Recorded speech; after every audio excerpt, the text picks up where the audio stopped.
PLO, was that a creation of the Muslim Brotherhood? The PLO, well, originally there was communication between the founders of the PLO.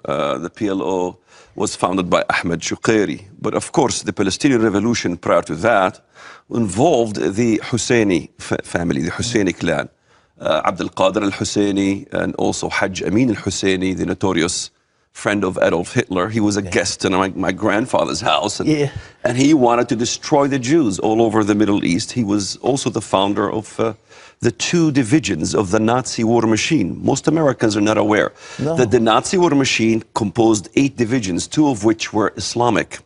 The Khanzar division and the Albanian division wreaked havoc, burned thousands of churches, killed hundreds of thousands, and they began to spread Islamic fundamentalism to revive Islam.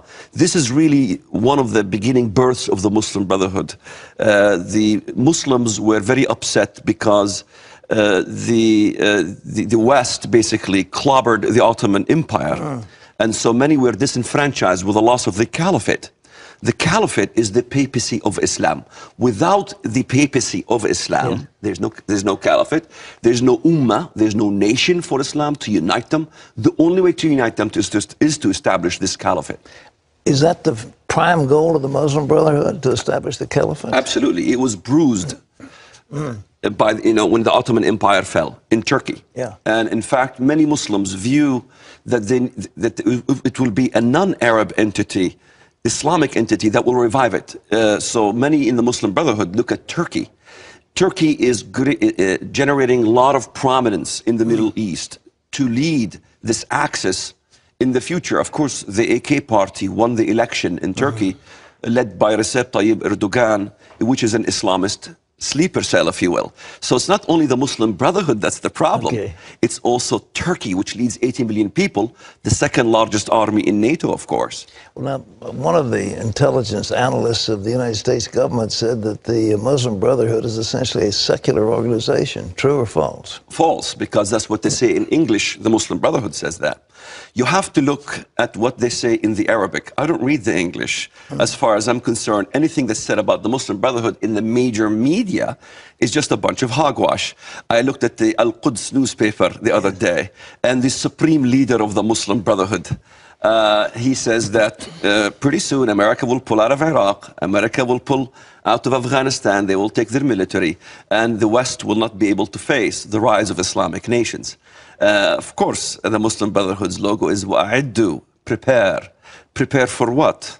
It comes from the Quran. وَأَعِدُّ لَهُمْ مَا اسْتَطَعْتُم مِّنْ عِدَّةٍ وَمِنْ رِبَاطِ الْخَيْلِ تُرْهِبُونَ أَعْدَاءَ اللَّهِ وَأَعْدَاءَكُمْ. Prepare for them of force to fight against Allah's enemy and your enemy, to terrorize them.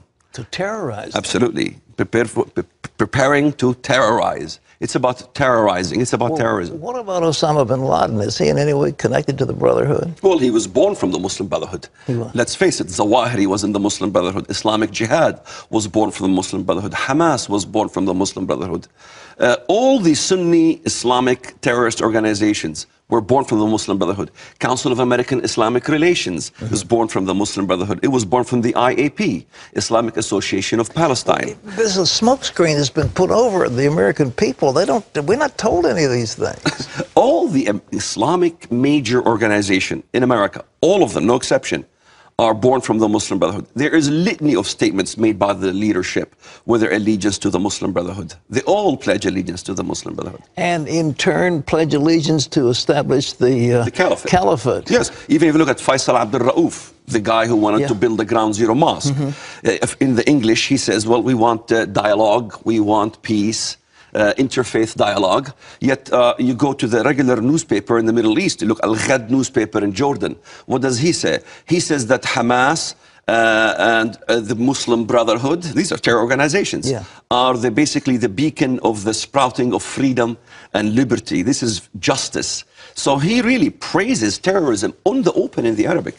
You can find the litany of you can fill libraries on the Arabic information of what these people say in the Arabic language. But when they interview with Der Spiegel, like the deputy of the Muslim Brotherhood, he says, we want peace. You go to Sharqiyya, an Arab news agency, and he says, Section 2 of the Egyptian constitution that calls for equality between Muslim and Christian. Who is Section 2? When 95% of the population of Egypt is Muslim. In other words, they're going to change the constitution. And if you look at the statistics, whether you look at the Pew statistics, whether you look at the Gallup poll, whether you look at Zugby, the majority of the Egyptians want Sharia law. 84% of Egyptians want the killing of anyone who changes their faith from Islam. That's me. Take 10% of Egyptians are Christian. That's 94%. So you could say the majority of Egyptians want the institution of Sharia law. Do you think that this, I mean, they've abolished the Constitution, the military is in charge. Do you think they're going to go for that now? I mean, the Egyptian people? Well, we have to look at the model in Turkey. Many people are talking about the Turkish model. Okay. It used to be that the generals in Turkey, the military apparatus, would suppress the Islamist party. They had the right to basically terminate the Islamist party. Well, through changing the policies and changing the constitution, they can't do it anymore. So once this happens, then they can control the military. So you're going to see an era of, still the same thing, a facade of peace, because the Muslim Brotherhood learned from the Khomeinists, it was bad news for them. From Al-Qaeda in 9/11, they said, well, we have to basically cover and cocoon ourselves until we gain power. So you're going to continue to hear that the Muslim Brotherhood is peaceful. So by peace, they will deceive many. Until they're... Well, now, what has this got to do with the Bible? Do you see anything biblical about what's happening in Egypt now? Let's not forget, the Lord comes riding on a swift cloud and is coming into Egypt. That's Isaiah chapter 19, verse 1. So when was the last time in the West? Well, today we'll be studying about how the Lord Jesus Christ is going to come fight the Muslims in Egypt. It doesn't happen, but it's in the Bible. And then you look at verse 2, Egyptian will go against Egyptian, neighborhood against neighborhood. You're going to have a civil war in Egypt. Right. But Christ is coming to Egypt as well. Let's not forget in Daniel, even the Antichrist, it says Egypt and Libya and Kush, which is Sudan, will follow him in submission. So they will be following the Antichrist in submission. Egypt is all over the Bible. It is a huge issue. It is a cornerstone because it is the crystal ball in the Middle East. Whoever takes over Egypt controls the Middle East, controls the Suez Canal, controls the choking points for all the oil flow. America cannot have any more, supremacy in the oceans and all these things. So it's a major issue. What do you think is going to happen? What is your forecast for the next 4 or 5 years? Here's what's going to happen. All right. What's going to happen is a domino effect. You're going to see rebellions in Algeria, Tunisia, Morocco, Mauritania. Of course, we've seen Tunisia fall. And, of course, Rashad al-Ghanouchi, al-Nahda, Islamic Brotherhood, has gone back from London after being in exile. They're going to start all this Islamic revival there. We've seen the rise of a horn coming from Iran. The Shia horn. Of course, they're waiting for the U.S. to pull out. They will control Iraq. They control already Syria through proxy because Syria is ruled by Alawite Shia government, the Assads. And then they have Lebanon, Hezbollah in Lebanon, right. And you have the horn stemming from Iran. Tip point of this horn is going to be at the head of Israel. What we see now is a domino effect in the Sunni sector. If you think the Shia was a problem, which constitutes 15% of the Muslim world, wait till you see 85% of the Muslim world. It would be led by Turkey. And this Sunni horn is going to rise, and it's going to be much bigger because Pakistan has 100 nukes already. Turkey is building its power. There's a contract even of F-35s by signed President Obama of 100 F-35s, the supreme jet fighter of the U.S. We will no longer have air supremacy in the region if this happens. And we're seeing a rise of the Sunni horn. And that's going to basically erupt in the future in a war on Israel. And it's all about Jerusalem.